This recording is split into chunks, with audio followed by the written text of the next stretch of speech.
dengar azan dia keranjingan, ya, uang haji dimakannya, hilang batang hidungnya sekarang. Ya, sok cinta NKRI, munafik kau. Ya, sok cinta NKRI, kau tilap uang haji. Ya, sekarang hilang batang hidung kau. Keblek, kan gitu ya. Ya. Bismillahirrahmanirrahim. Assalamualaikum warahmatullahi wabarakatuh.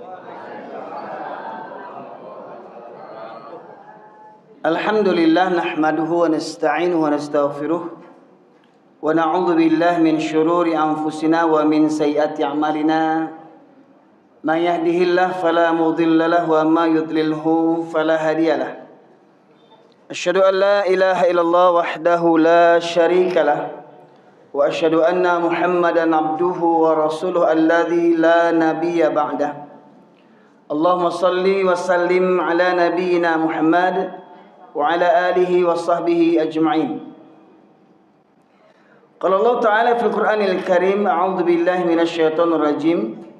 Ya ayyuhalladzina amanu taqullaha haqqa tuqatih wa la tamutunna illa wa antum muslimun. Amma ba'du, ma'asyiral muslimin, Bapak Ibu sekalian, sidang jamaah Masjid Senapelan yang dirahmati oleh Allah. Mari senantiasa kita memanjatkan puji syukur kehadirat Allah Subhanahu wa taala dengan ucapan dan amaliyah kita. Semoga dengan rasa syukur dan bukti kesyukuran kita taat kepada Allah Subhanahu wa taala, Allah makin melimpahkan nikmat kepada kita sekalian.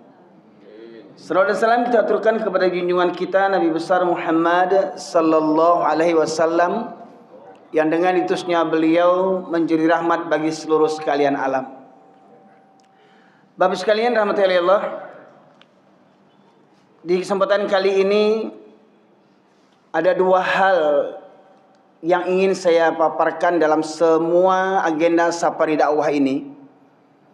Yang pertama, mengambil iktibar daripada musibah bencana yang melanda negeri kita silih berganti. Belum habis duka dari bencana Sumatera Barat, Sumatera Utara, dan Nanggro Aceh Darussalam, di mana saudara-saudara kita masih dalam kem-kem pengungsian sebagian. Ternyata kembali mereka diuji dengan hujan dan banjir yang susulan. Kembali datang banjir susulan, ya. Begitu pula ternyata terjadi di daerah-daerah yang lainnya. Di Pulau Jawa juga terjadi musibah, ya. Bapak sekalian yang dirahmati oleh Allah, itu yang akan kita angkat pada kesempatan kali ini juga berkaitan tentang kita berada di akhir tahun, pergantian tahun 2025-2026, yang ternyata di negeri Indonesia yang mayoritas umat Islam terbesar di dunia, ternyata masih banyak kaum muslimin yang ikut serta memperingati pergantian tahun, sementara pergantian tahun ini merupakan tahunnya Masehi orang-orang Nasrani. Ya, bahkan di pergantian tahun itu tanpa sadar banyak kaum muslimin yang sudah meniru tingkah pola orang-orang kafir, di mana di jam 12 tepat nanti bunyi lonceng jam besar. Itu merupakan tradisinya orang Nasrani, dengan lonceng memanggil umatnya untuk datang ke gereja. Kemudian setelah itu ditutup trompet, ya, berlomba-lomba dengan sukaria, trompet ditiupkan, dan itu merupakan tradisinya orang Yahudi untuk memanggil kaumnya beribadah. Setelah itu dibuat pula kembang api, ya, yang itu merupakan tradisi orang Majusi, penyembah api. Alhamdulillah saya dengar di Kota Pekanbaru sudah dilarang, ya. Mudah-mudahan betul-betul bisa terhindarlah, ya, negeri-negeri kaum muslimin ini yang bangga meniru orang-orang kafir tapi malu menunjukkan jati dirinya sebagai muslim yang sejati. Nah, Bapak sekalian rahmati Allah, berkaitan dengan dua perkara itu, ya, kita mengambil iktibar semuanya mari kita kembalikan dengan petunjuk hidup yang Allah berikan kepada kita berupa Al-Quran. Sebenarnya apa yang kita alami hari ini, jauh-jauh hari sudah Allah ingatkan kepada kita sekalian, Bapak Ibu sekalian. Kembali surah Al-A'raf ayat 96 sebagai pembuka kajian ini, ya. Allah berfirman, a'udzubillahi minasyaitonirrajim. Walau anna ahlal qura amanu wattaqau lafatahna alaihim barakatim minas samai wal ard walakin kadzabu fa'akhadnahum bima kanu yaksibun. Kalau sekiranya penduduk negeri-negeri ini beriman dan bertakwa, maka akan kami bukakan pintu berkah dari langit dan bumi.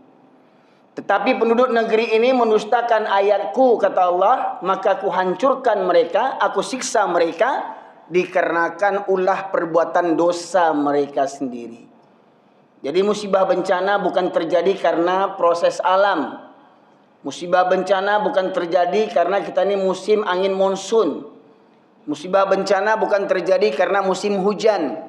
Tetapi musibah bencana terjadi semata-mata karena dosa maksiat penduduk negeri yang sudah lebih banyak orang maksiat dibandingkan orang-orang yang taat.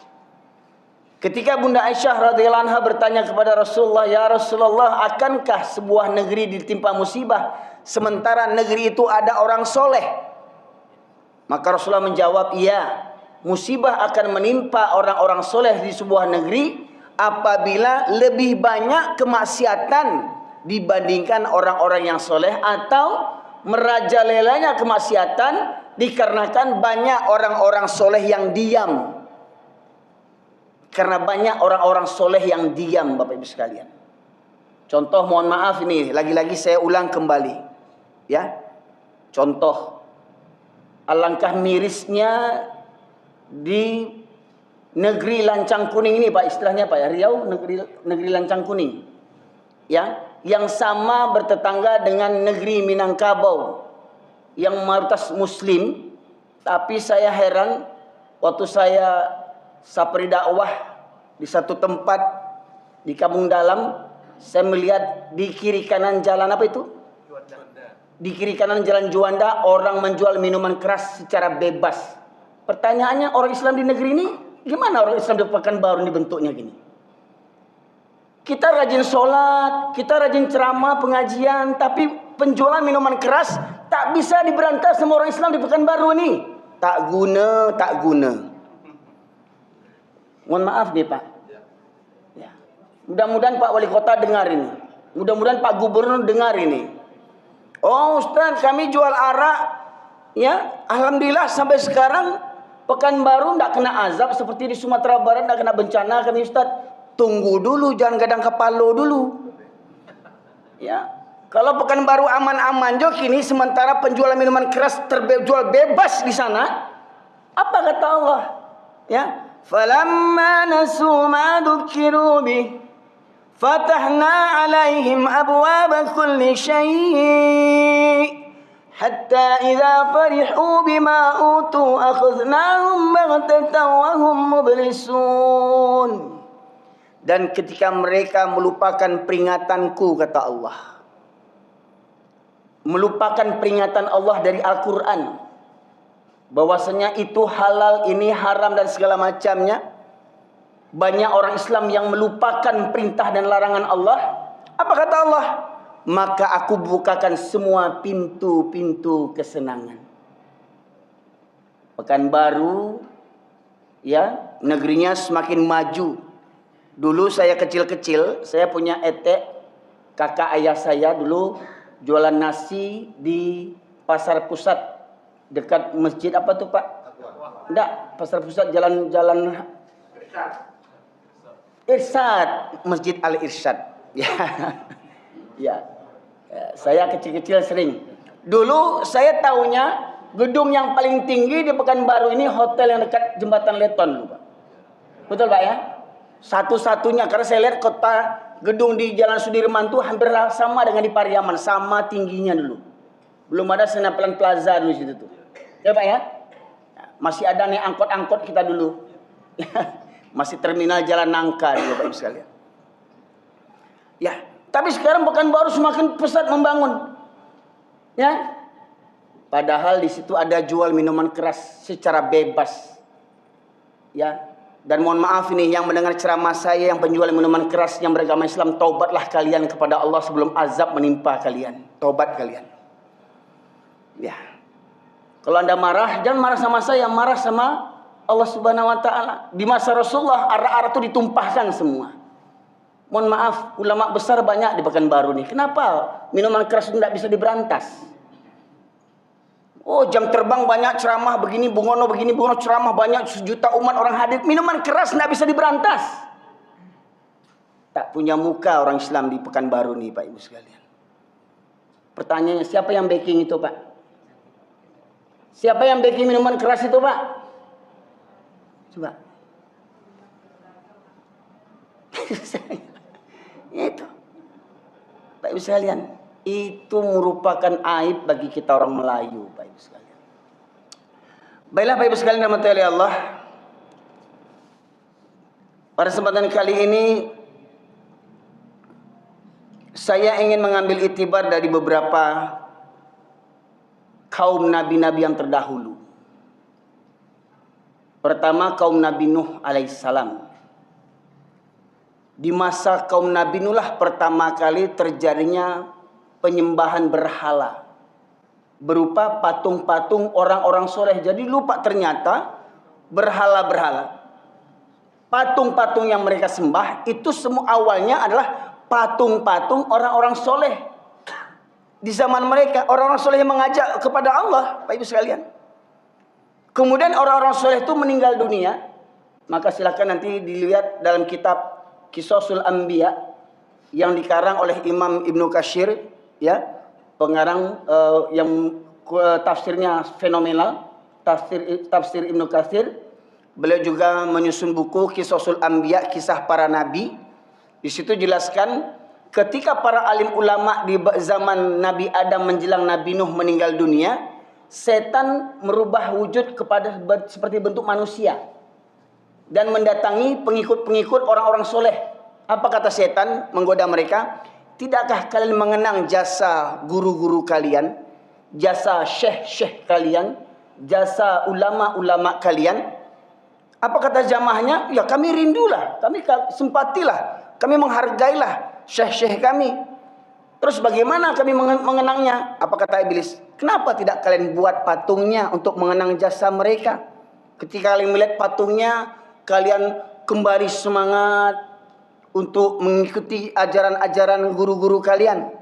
Akhirnya setan ini membuatkan satu patung.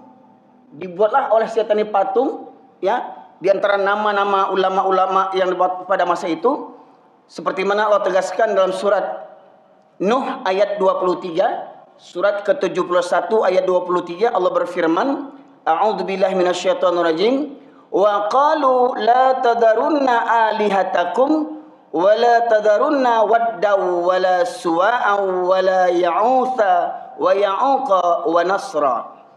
Jadi ulama mereka, apa kata mereka? Dan mereka berkata, jangan sekali-kali kamu meninggalkan penyembahan Tuhan-Tuhan kamu, dan jangan pula sekali-kali kamu meninggalkan penyembahan Wad dan Ya'ut, Suwa, Yahuz, Ya'uq dan Nasir. Jadi apa kata mereka nih Pak? Jangan sekali-kali kamu meninggalkan penyembahan Tuhan kamu. Jadi mereka mengaku beriman kepada Allah, tetapi di samping itu mereka membuat patung untuk apa? Dengan kami menyembah patung ini, semakin mendekatkan diri kami kepada Allah Subhanahu wa taala. Nah, itu tawasul tadi, ya. Dengan menziarahi kuburan wali-wali supaya kami mendapatkan syafaat dari Allah Subhanahu wa taala. Betapa banyak, mohon maaf, hari ini ziarah-ziarah makam-makam wali jadi apa? Jadi uang masuk bagi orang-orang yang penjaga kuburan. Bahkan mirisnya ada kuburan palsu. Pernah dengar, Pak? Di Jakarta itu ada kuburan palsu dibuat untuk apa? Untuk orang ziarah ke sana. minta berkah lah, minta tawasul lah, minta bernazar lah, ya. Sampai kuburan palsu pun mereka buat, ya. Saking bodohnya umat hari ini, sampai saat ini masih bodoh juga umat ini lagi. Padahal itu perangnya kaum Nabi Nuh berpuluh ribu tahun yang lalu, Pak Ibu sekalian. Ya. Nah kemudian ketika para nabi semuanya mendakwahkan kalimat tauhid, jadi semua nabi Pak, dari zaman Nabi Adam alaihissalam sampai Nabi Muhammad sallallahu alaihi wasallam, satu dakwah para nabi, satu tujuannya. Apa itu? Walaqad ba'atsna fi kulli ummatin rasulan an ya'budullaha wajtanibut taghut.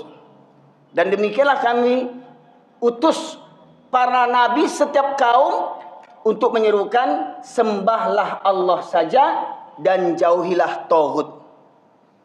Ya. Nah, kemudian Bapak sekalian,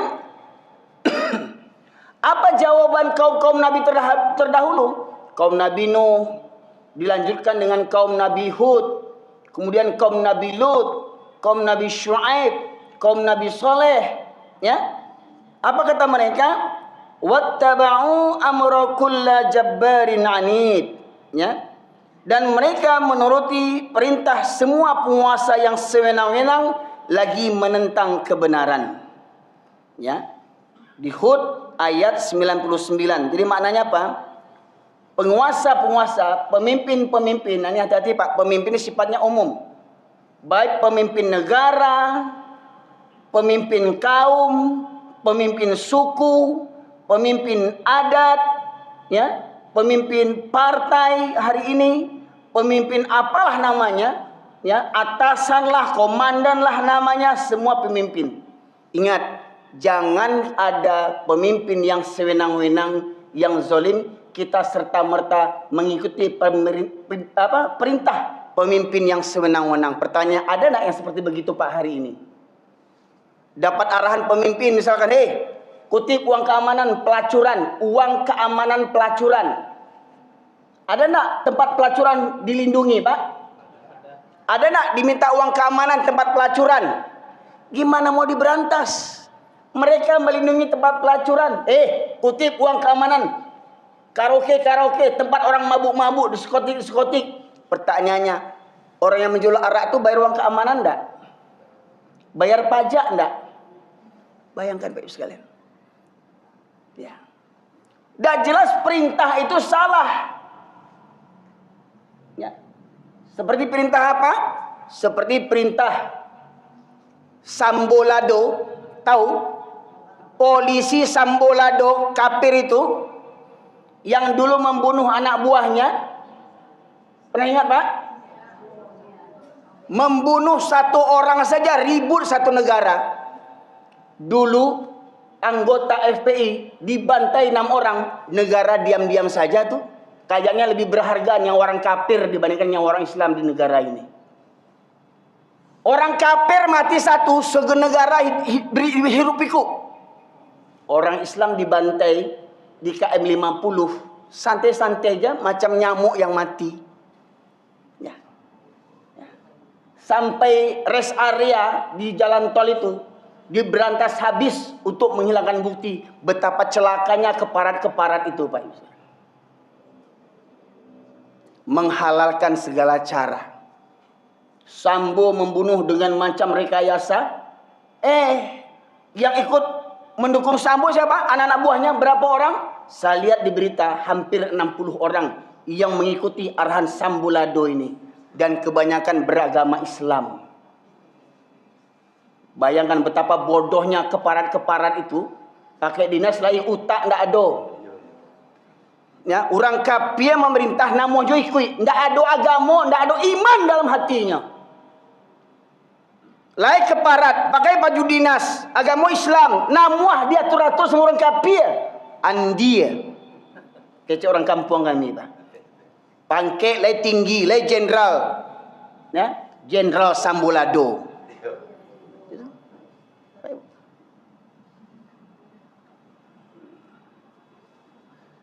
Jadi jangan penguasa, pemimpin yang sewenang-wenang, jangan serta-merta kita ikuti.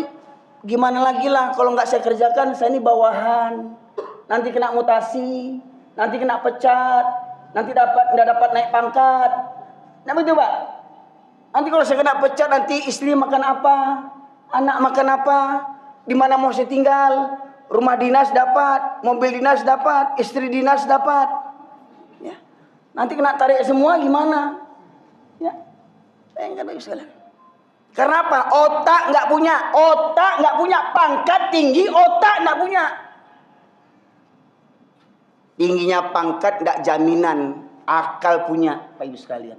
Contoh seperti orang berkedok ulama yang kemarin datang ke Vatikan merayakan Natal, ya. Ada orang di Indonesia berkedok ulama memimpin satu kementerian memperingati hadir dalam peringatan Natal ke Vatikan sana, Pak. Ya. Ada dapat beritanya, Pak? Nah, coba. Itu namanya generasi Bal'am bin Ba'urah. Mohon maaf nih ya, karena ini sensitif, ya, supaya Bapak tahu bagaimana kedudukan ulama-ulama yang bergabung dengan orang-orang kafir dalam merayakan Natalan bersama. Minta tolong saya. Ada Quran terjemahan, Pak? Minta tolong tadi. Imam kita, ini imam kita tadi. Coba cari Quran terjemahan. Ini kajian sensi, Pak. Ya. Banyak orang menyumpah sama saya karena apa? Salah faham. Ya, tolong dibuka. Surat ke-7 ayat 176.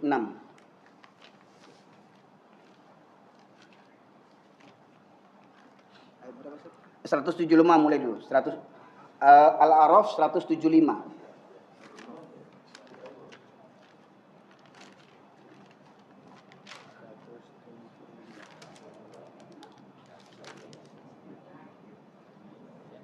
Ketemu? Ya, terjemahnya saja dibaca. Coba berdiri sini. Biar bisa sama viral nanti. Ya.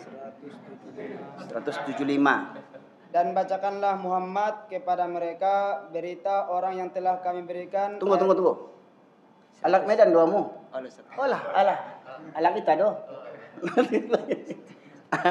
Dan bacakanlah Muhammad kepada mereka berita orang yang telah kami berikan ayat-ayat kami kepadanya. Kemudian dia melepaskan diri dari ayat-ayat itu, lalu dia diikuti oleh setan sampai dia tergoda. Perintah Allah di awal ayat, waslu alaihim, ada kata perintah, dan bacakanlah kepada mereka, kepada orang banyak, hai Muhammad, tentang orang yang dulu kami berikan ilmu tentang Al-Quran. Ya, dia menguasai Al-Quran. Dia mungkin menghafal Al-Quran, dia bisa berdakwah dengan Al-Quran, tetapi apa? Setelah dia punya ilmu tadi, dia lepaskan ayat-ayat Al-Quran. Dia tidak peduli dengan mengamalkan Al-Quran tadi. Ya. Lalu dia diikuti oleh setan. Kalau sudah dia tidak memperdalam lagi Al-Quran, ya, akhirnya dia diikuti oleh setan sampai dia tergoda. Maka jadilah dia menjadi orang-orang yang sesat. Padahal dulu dia ahlul Quran. Menghafalnya, menafsirkannya, mendakwahkannya, tetapi akhirnya dia sesat. Lantas apa kata Allah dalam ayat berikutnya? Dan sekiranya kami menghendaki, niscaya kami tinggikan derajatnya dengan ayat-ayat itu. Tetapi dia cenderung kepada dunia dan mengikuti keinginannya yang rendah. Maka perumpamaannya seperti anjing. Seperti apa? Seperti anjing. Yang keras sedikit, seperti anjing. Ya. Jika kamu menghalaunya, dijulurkan lidahnya, dan jika kamu membiarkannya, ia menjulurkan lidahnya juga.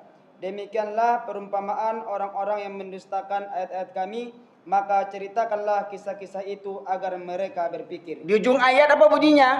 Maka ceritakanlah kisah-kisah itu agar mereka berpikir. Jadi ayat ini bagi orang yang punya otak saja, Pak. Yang tak punya otak nggak nyambung ayat ini nih. Ya, yang nggak bisa berpikir nggak masuk kaji ini, ya. Apa kata Allah di awal ayat tadi, ayat 176 tadi? Dan kalau kami menghendaki, kami tinggikan derajatnya dengan ayat itu. Semestinya dengan ayat Quran itu dia dimuliakan oleh dengan ilmu Qurannya. Sarjana agama, master agama, ulama dipanggil orang. Tetapi apa? Dengan keulamaan ilmunya dia abaikan Al-Quran. Dia lebih kedepankan akal dan nafsunya.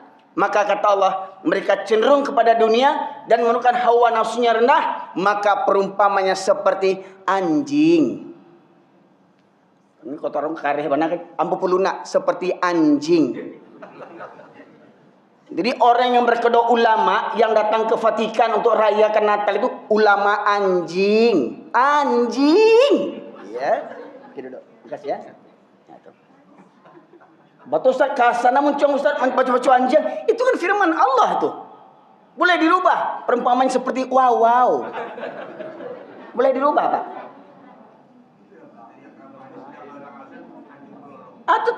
Tuh 3 periode menteri ini rusak-rusak di negeri kita nih Pak. Ya, nggak tahu kenapa ya dipilih menteri-menteri yang otaknya rusak kayak begitu. Ya, dengar azan dia keranjingan, ya, uang haji dimakannya, hilang batang hidungnya sekarang. Ya, sok cinta NKRI, munafik kau. Ya, sok cinta NKRI kau tilap uang haji. Ya, sekarang hilang batang hidung kau. Keblek kan gitu ya. Ya. Ini sekarang lebih parah lagi. Datang ke Vatikan ya, merayakan Natalan ulama anjing. Anjing. Makanya saya suruh dibacakan terjemahan itu, kata anjing itu bukan dari mulut saya ulang-ulang aja lagi. Ya. Banyak hari ini ulama bermental anjing. Pak, tidak berani menyampaikan kebenaran. Parahnya negeri kita hari ini, musibah silih berganti melanda negeri kita, namun kita tidak ambil pelajaran daripada musibah itu, Pak Ibu sekalian. Apa kata Allah? Sesungguhnya Allah tidak akan merubah suatu kaum kalau kaum itu tidak merubah dirinya sendiri. Pertanyaan, mau berubah tidak kita dari pengalaman hidup ini? Mau berubah tidak kita daripada musibah ini? Ya.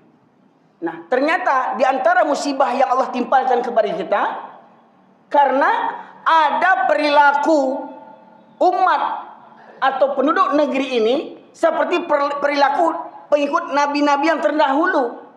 Apa contohnya? Nah, ini Pak Ibu sekalian.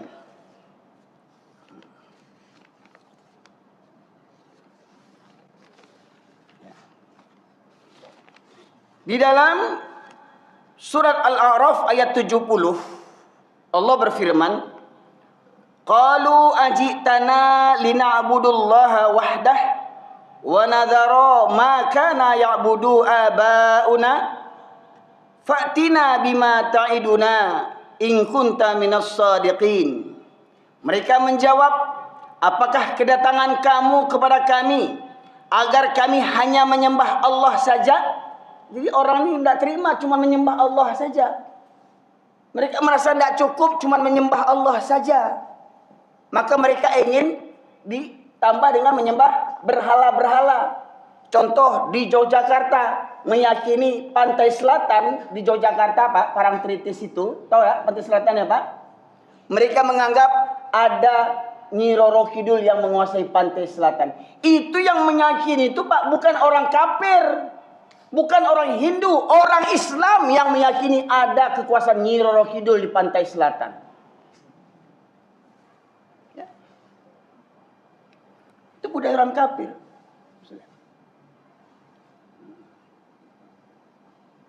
Memajang foto-foto orang-orang soleh. Ya. Kalau sekedar kagum, simpati kepada ajaran orang-orang soleh, mungkin boleh jadilah. Sah-sah saja mungkin ya, mungkin walaupun nanti ulama berbeda pendapat. Ya. Tetapi kalau meyakini dengan adanya foto itu, dengan adanya berhala itu, dengan adanya benda itu dapat mendatangkan rezeki supaya orang datang masuk ke Kadayawa, supaya rami Kadayawa, patang foto orang gaya itu. Itu budaya syirik.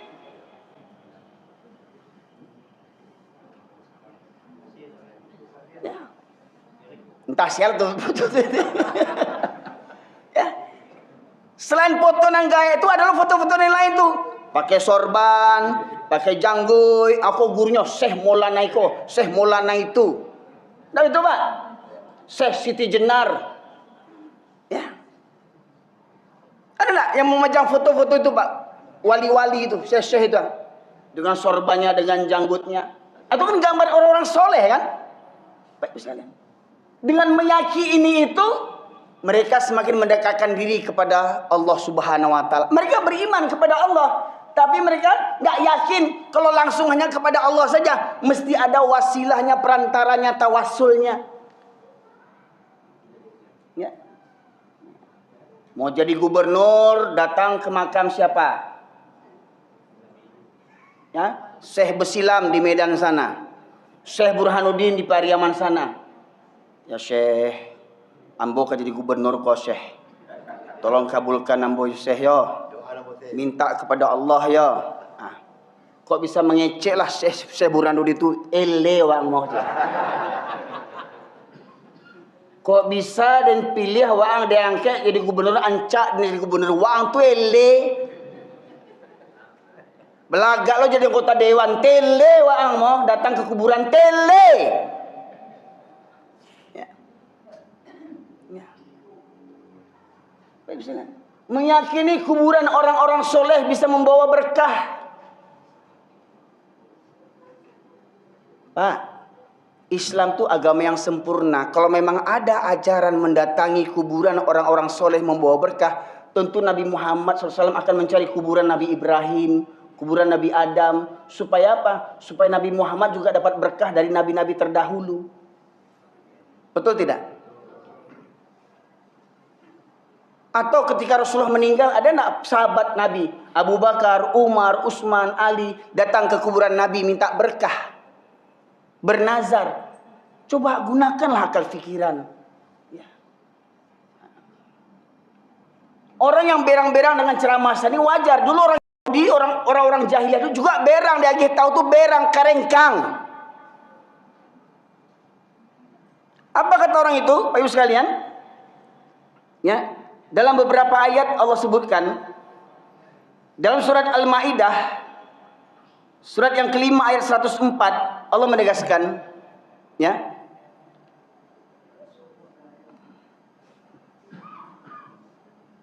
Al-Maidah 54. Mana tadi asisten tadi?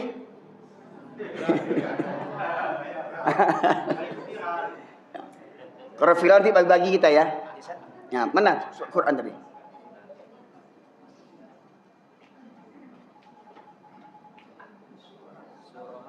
Al-Maidah 104.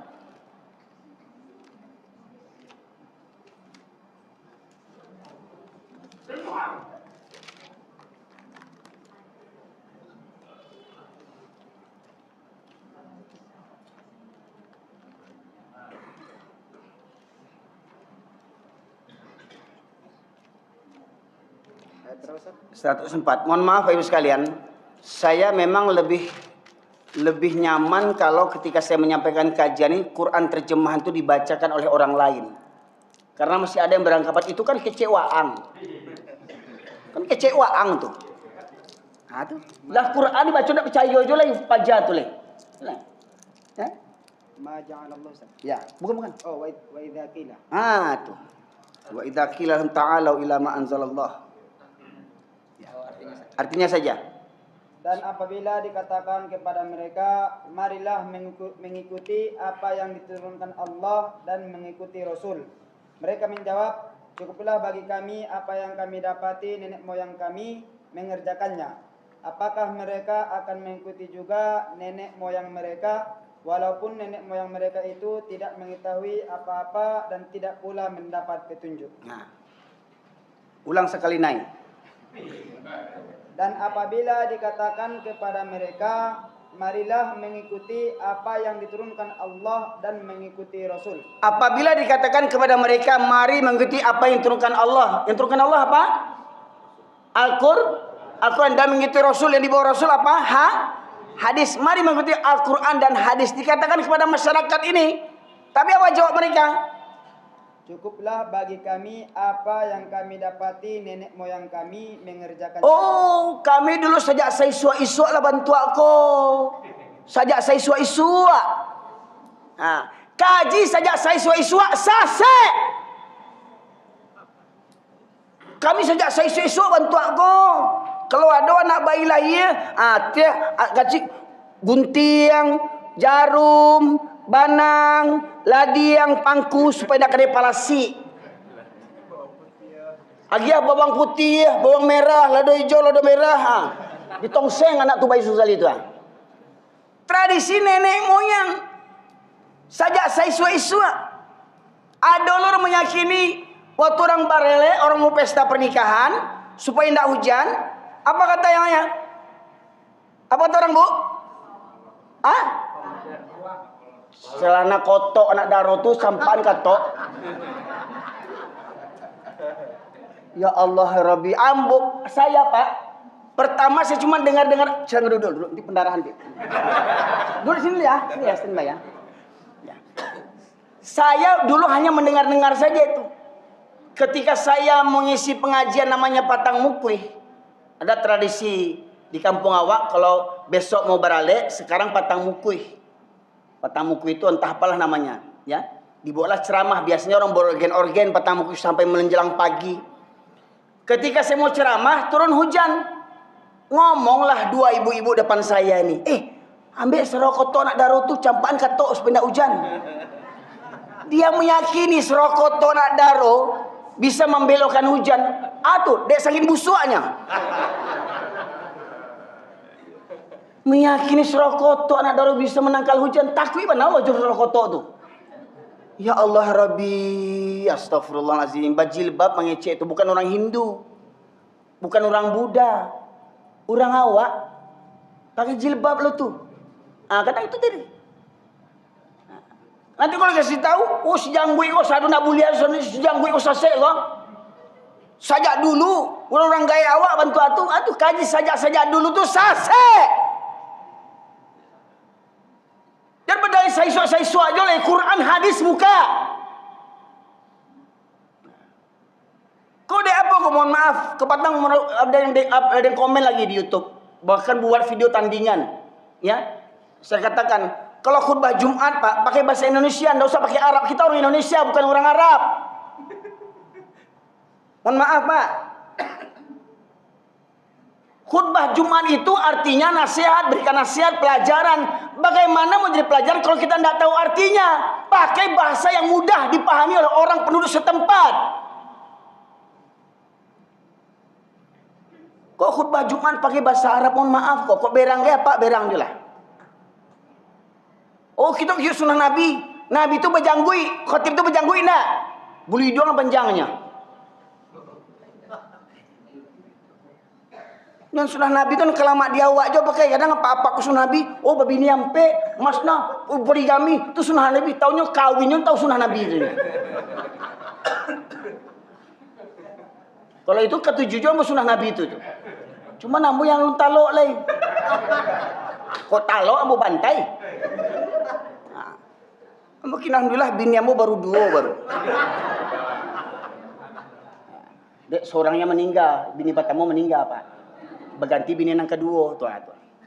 Baru mengganti, belum bertambah lagi.